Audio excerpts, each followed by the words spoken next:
Day 2 of the royal tour, King Charles and Queen Camilla hit the road, or rather the jet, for a visit to our capital. The pair had a whopping 17 engagements on their agenda, so what exactly did they get up to? Charles might be king, but Queen Camilla called shotgun as the pair left Sydney this morning, touching down in Canberra to a rousing welcome. Flocking fans hoping for a royal encounter, or another royal encounter. I was lucky to actually meet King Charles yesterday in Sydney, so hopefully I get to see him again. Who knows when he'll be back? It's a nice chance for all the kids to say they've met the king. But the pair had a packed itinerary. First up, a visit to the Australian War Memorial, where many adoring royalists and one alpaca were delighted to receive them. He's met a few famous people over his time, so he's met the Governor-General, Tones and I, Jimmy Barnes. We've got a little budding royalist here. Before they headed inside for a wreath-laying ceremony. They're really royal and they live in a big house, and I like how they're really nice. I was so excited. It was so great.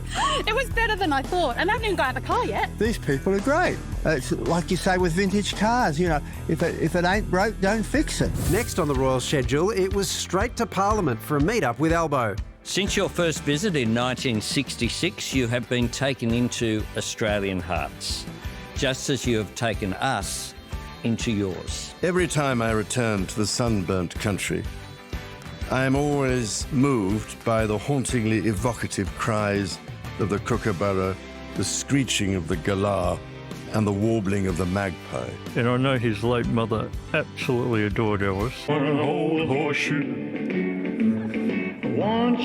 The fanfare interrupted by Senator Lydia Thorpe, who was forcibly removed from the reception after this protest. The King and Queen then rounded out the day by reuniting at the Royal, of course, Botanic Gardens to take a tour, discuss climate change and plant a tree. I cannot begin to express how pleased we are to be here again, nor how sad I am that it has to be so short on this occasion. All in a day's work for his and her Madge. We are live from the lands of the Kulin Nation, and here to tell us about all the royal action is ITV's royal editor, Chris Shipp, who's been following the King and Queen on this tour. Chris, how have their Majesties been received in Canberra? You know, good afternoon, and how are you? Thanks for having me on. Look, it's been a really interesting tour. For me, it's the first time that I've been to a country with Charles, Prince Charles, as we used to call him, as king. And I think the moment that he stepped onto the tarmac at Sydney Airport in that absolutely terrible weather, don't ever tell me that Australia's got better weather than us. It was quite a moment, I thought, for him to be coming here. But then it kicks off all those sort of debates of should he be king, and why do you have a king on the other side of the world, and should you have an elected head of state, and then obviously lots of other debates as well. Chris, you were in Parliament House today. We saw Senator Thorpe's protest. She said, "You're not our king, you don't belong here." Turned her back when God Save the King was played. Two parts to that. Would King Charles care? And does this get any oxygen at all on ITV tonight? It will be my story tonight. And actually, we'd already spoken to Auntie Serena Williams, who was the person who did the smoking ceremony for the King. And guess what she said to us? She said, literally after meeting the King, he should apologise for what's come before. And so, look, the King is someone who gets this stuff. He's not someone who wants to shut it in a box and pretend it's not happening.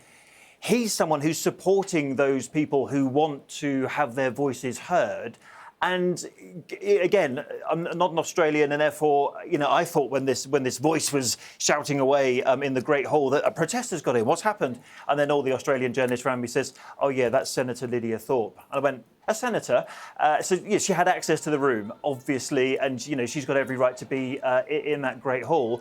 And I think the King would have probably been warned that that kind of thing might have happened at the end of his speech, because he didn't look at all surprised to me. I'm old enough to remember when we were at school, we got bussed out to see the Queen. I saw the Queen in Adelaide when I was a school kid. In 1954, are you there? Yeah, I am. Indeed I am. It's also the last time he's ever been on a bus. You were driving the boat in Sydney Harbour, weren't you? I also did a month with Charles and Di around Australia back in 1983, so I've seen a bit of royal tours. What about the numbers today? I was watching that and I was quite impressed about the numbers of people who turned out and the age of a lot of them. And they weren't school kids, they were young Australians. You know, it's always really interesting. My view, is, particularly in the UK, about the royal family and their popularity or otherwise, it is that they've got a bit of a problem with the younger generation in that they either don't care or they would quite like to become a republic, where the older generation tend to be more supportive. And then I think if you look at the crowds in Australia, it has been quite mixed in terms of age. That's probably because, you know, this kind of feels quite historic, not just the first visit from a king, but when will you see him next? For example, your head of state hasn't been here since 2011 when the late Queen Elizabeth came here. Chris, straight answer. How do you get on with Camilla? Everyone also often says to me, who's your favourite royal? And they expect me to say Kate or William. My answer is always Camilla, Queen Camilla. She's the one who's always got time for you or catch your eye at an engagement and say thanks for coming. So if I was going to have a glass of wine with any of them, she'd be the one I'd choose. Well done. OK. Chris, thanks so much for your time. A couple of observations about that. I watched the walkabout after the War Memorial where they laid the wreath. The crowds were, I don't know if TV compressed it, but they seemed to be reasonably large. And I was impressed by the number of young Australians who were there who wanted to chat to him. There was 3 young guys from ANU who he had quite a long chat with. The other thing that struck me is security. I mean, Charles and Camilla are like within an arm's length of anyone in that line. Within an alpaca. I don't think you would see that with any other world leader. It struck me that security must have been a security nightmare. It just takes someone to lash out. Don't give them the idea. No, I'm not giving them the idea, but you wouldn't see Trump or you wouldn't see Harris or you wouldn't see the British Prime Minister or probably even Albo that close to a group of people stand, you know, people Do you think stand on that's the coming sidelines. from them? Yeah, well, I think they're selling the notion that the royal family is still popular. Australia still needs to have a royal family. So, yeah, it's a marketing exercise. It always has been. Yeah. The alpaca, it got past security, got though, real didn't close. It could have done anything. It could have bitten Charles. I'm saying, we're going to get rid of these alpacas. I agree. It's a very royalist alpaca, I know that one. Oh, OK, yeah. Loves the royal